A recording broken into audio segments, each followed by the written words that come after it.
What's up, guys? Critical Stop here, and today we're going to be learning to think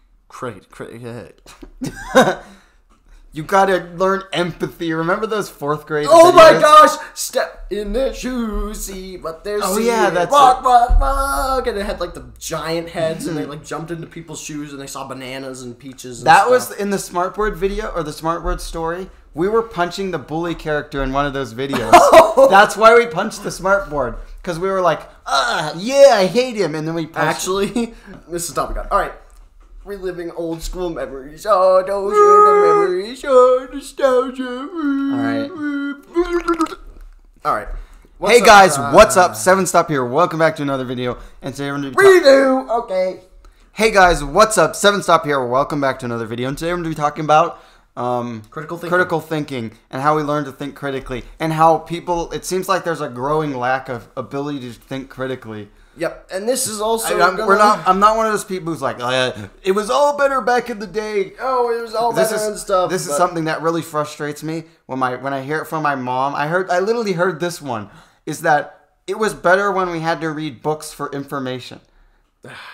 Yeah. No, it wasn't. No, it wasn't. Like, don't worry what the news says. The news perpetuates that the Earth is going to explode in 6.3 days. They keep you on the 24-hour cycle of thinking the Earth is going to explode, yet it never does. Tensions are super high in the world, when in reality it's probably the most peaceful it's been for a while. Yeah, it is. But anyway, this isn't a video about that. This is a video about thinking critically and, like, viewing the other side and thinking that you could actually be wrong. Because this is something that we joke about a lot. It's in one of our other videos we recently recorded. It's like people cannot encounter anything they disagree with, and whenever they do, they can never understand it. It's like people don't know how to understand a side other than their own. Exactly. All right. We're going to give a huge And even though we do lots of videos like X is overrated and we're memey and funny in it and stuff, we actually usually can understand why someone might like something that we view as overrated. Yeah, alright, so we're going to give a massive shout out right away to our sponsor, Raid Shadow Legend. No, I'm just kidding. We're going to give a massive shout out to all those commenters who are like, I expected this to be rant. And for all the commenters who are like, I could see where you guys are coming from. But I have a different opinion, X, yeah. Shout out to those people because you guys have learned to think critically and stuff like that. And again, yeah, we're going to talk about how we learned that. So we're going back to our good old school days again. And we're going to talk about a teacher named Mr. T. No, it wasn't the guy from the A-Team. Yeah, it was the guy who was the teacher, and he was epic. He taught history and Bible class. And so he would always ask why. That was the question he would ask. Whenever we brought up something, he would just ask why, or like he would be the devil's advocate. Yeah, and in a lot of situations, because he taught a Bible class, and in like when it comes to religion, people are like, oh, you can't say that. That's bad. You can't say that. And he always had the guts to question things that lots of people believed. Like he'd bring up something from the Bible. And he'd say, it says this, and most people believe it means this, but then why do they believe this? And then he'd bring up some other way that it could mean something else. Exactly. And so that's how we learned to think critically. We thought about why and, like, the other side. Yeah. That's the thing. Empathy, which is... empathy, step in their shoes. But, yeah, still empathy. Like, serious though, empathy. That, like, try and view... understand another's actions. Yeah, try and understand. Don't just blindly hate on other people's, like, different opinions and stuff like that. Because, yeah, people are going to have different opinions from you. You're just going to have to get over it. And it's like, it's not... Why do people get so angry when, like, sometimes, people have different opinions? Yeah, sometimes like, we'll make a joke or something. Like, we'll see a review and we'll be like, we'll make a joke or something like, I can't believe he gave this a 1. But we're not actually angry. We're just memeing or whatever. Yeah. And trying to be funny. But in reality, we're not actually mad that someone has a different opinion. That guy's opinion is his opinion, and that guy's review. It doesn't affect me. Yeah, if he thinks that what is Halo 4 is the best Halo game. Yeah, if he gives Halo 4 a 9.8, yeah, we think that's wrong. Sorry, but I'm not going throughout my day thinking, oh my gosh, I gave it a 9.8. We're not going to send this guy a death threat. We're not going to... Our whole life hasn't been upturned because someone disagreed with us. Oh, someone disagreed with you, time to die, and stuff like that. Like, again, it doesn't affect you. Like, you could literally go on about your life. Like, I guarantee you, like, if you've left, like, hundreds of hate comments, you probably forget about 90% of them. Yeah. You just have to come to terms with the fact that maybe you might love something and other people might hate it, and people just have different preferences. And they're not hurting you unless obviously they're being rude and they're sending death threats and stuff, but that's just stupid. Mm-hmm. The internet would never do that, am I right? Of course. See the actor of the girl Abby in The Last of Us 2. Yeah. She has been sent death threats. But anyway. Another way that we learned to think critically was also the game Halo 2. Yeah. Okay, that's horrible. But still, yeah, Halo 2 taught us to think critically as well. We have your boy, the Arbiter. The Arbiter. And so, basically, what happened with the Arbiter was the council decided to have him hung by his entrails and his corpse paraded through the city. But guess what? Nope! Bam! Gets turned into the Arbiter, and he has to kill the heretic leader. And that's when he begins to think critically. Because he's been basically trained to believe something his whole life and never really thought about it very deeply. He never really understood it. He just kind of went with it. Mm-hmm. But when he encounters the heretics, he realizes that people disagree with it. But at first he doesn't really believe it or anything. But it plants the seeds of doubt that he might be wrong, that he should consider the fact that he could be wrong. But throughout the story, he gets betrayed by the brutes and stuff, and eventually realizes that he was wrong and that the Covenant were lying. Yeah, and stuff like that. And that's how we also begin to question our beliefs and stuff like that. And that's why the doubts are good and stuff like that. And you think critically, and then you get answers, and then you're like, okay. Mm-hmm. And not every single time that you're wrong, that you encounter some sort of doubt or anything like that means that you have to change to the other side. Mm-hmm. But still, it should get you to at least think about the other side of an argument or something like that. Like just politics. Consider that the other side could be right. Mm-hmm. One of my favorite YouTubers, Drifter, he brings this up a lot. It's in politics, people always think, how could anyone think this? They're all stupid. They're all misinformed. Blah, blah, blah, blah, blah, blah, blah, blah, blah, blah, blah, blah. My side is so obviously right. Mm-hmm. But Drifter said, if your side is so obviously right, there probably wouldn't be another side. Yeah, exactly. So you have to think that other people are capable of thought. Sometimes people just think that the other side are just idiots. Yeah, I think that people just think, and people themselves act like they're just automatons. Mm-hmm. They don't really think about anything they do. They don't consider anything. They just act according to their training. Like they've been, like they're dogs or something. Mm-hmm. And like you pointed out, they're acting to their training, and other times they just think that people are just idiots. They're just dumb. They're just not as smart as you because you're so enlightened. Like the typical elitist, who thinks they're so enlightened. But every time that we're we're so enlightened, we're just joking. Yeah. Half of the time in our videos we're just joking and stuff. We're talking about we're so enlightened and stuff like that. We're just joking and stuff like that. And again, we like to meme not a Netflix movie and stuff like that. But that's obviously his opinion. Yeah, that's his opinion. And I can see why he doesn't like that movie as much. Mm-hmm.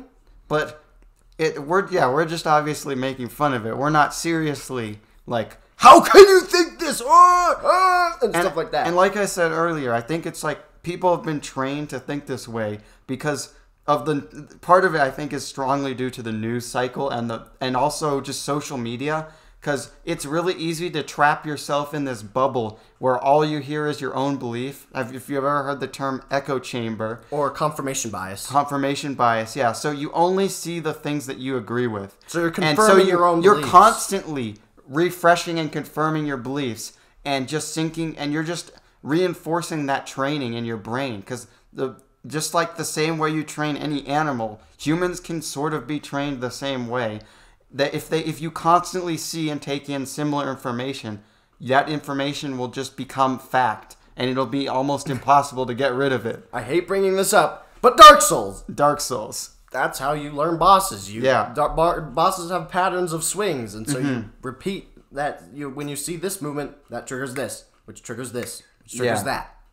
And you don't really think about it, but you're kind of just memorizing those patterns and subconsciously adding them to your psyche. Yeah, and stuff like that. But that's what we mean by confirmation bias. You actually have to take a look on the outside. Yeah, it really frustrates me when people are if I'm arguing with someone which I don't really do that often because most of the time I almost view argument as a lost cause. I do too. Because people don't want to know the truth. This is the thing that frustrates me.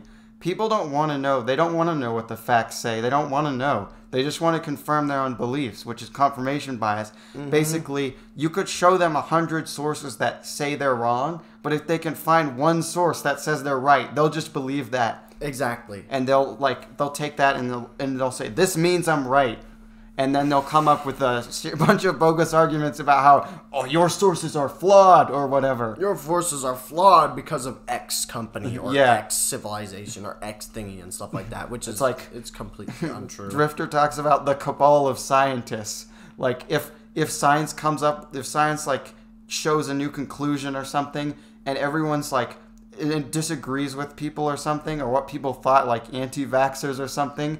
A lot of anti-vaxxers justify that, even though literally every scientist ever says that you should get a vaccine.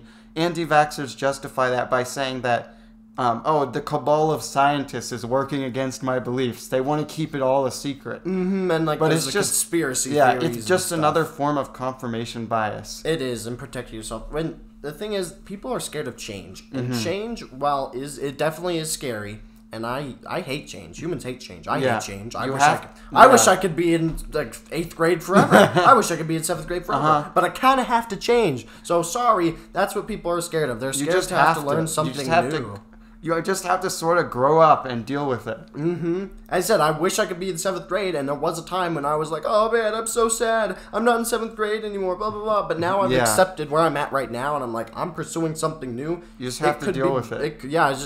I'm just be glad that it happened rather than be continually sad that you can't relive it again. Or constantly hanging on to the past. Mm-hmm. Because if I was in 7th grade all the time, it would be great, but it wouldn't be nearly as valuable as the time I spent, because that time spent is it's your treasure. It's a treasure. Because, it's one out of a million. Because it was limited, it was your treasure. Mm-hmm. Loot boxes, wow, fantastic. The reason why, that one legendary is so wanted and that one CSGO knife is so wanted is because it's 1 out of a million. That memory that I have is 1 out of a million. So don't worry, you have to change.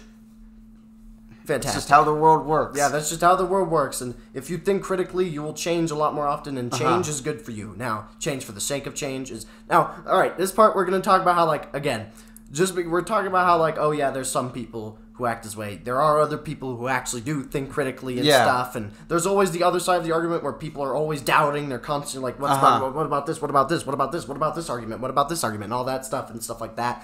But, again, these are, we're trying to come at it from all sides. Mm-hmm. And so we don't think that everybody wants... Yeah, not everybody is just stupid. Mm-hmm. We'd be in the same bubble we're criticizing if we just thought everyone was stupid. No one was thinking for themselves or whatever. Oh, yeah. There's plenty of people, and I honestly think that more people are starting to think critically now than used to. Yeah, in a weird way, in certain ways. In some ways, I think certain groups of people are thinking less critically, and certain groups of people are thinking more critically. Yeah, but, I mean... Hey, we'll never be sure because of the stupid news. Yeah. All in all, the news sucks. Pretty much that's the takeaway from this video. There's something else I wanted to bring up though. Is when you're a kid and you want to know something like the why game, you constantly ask why. I don't know if you did that, but I know I did that a lot when I was a kid. And you wanted to know everything. But I feel like the world kind of beats this out of you. Like your desire to know and to understand why, you just, as you grow up, you kind of get this beaten out of you that you don't really care anymore about wanting to know why. And it's that sort of critical thinking conditioning that gets you to not think critically. Yeah, and you have to always constantly be thinking about why this happens and stuff like that, which is why learning through failure, check out our video and stuff like that, video.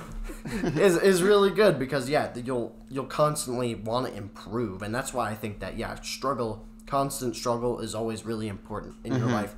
Thank you for coming to this philosophical video. Even if I guarantee you these videos are going to do really bad. They're 5 views or something. There's going to be 5 views. But if someone watches this and gets something away from it, I'll be happy. I'll be so happy. Yeah, and we're not trying to say we're enlightened deities who have learned to think critically. We stand above the human race. We stand above the rest of those morons who don't think critically and stuff like that. No, we're not trying to say that. We're just trying to say that the news sucks. All right, bye. The news sucks.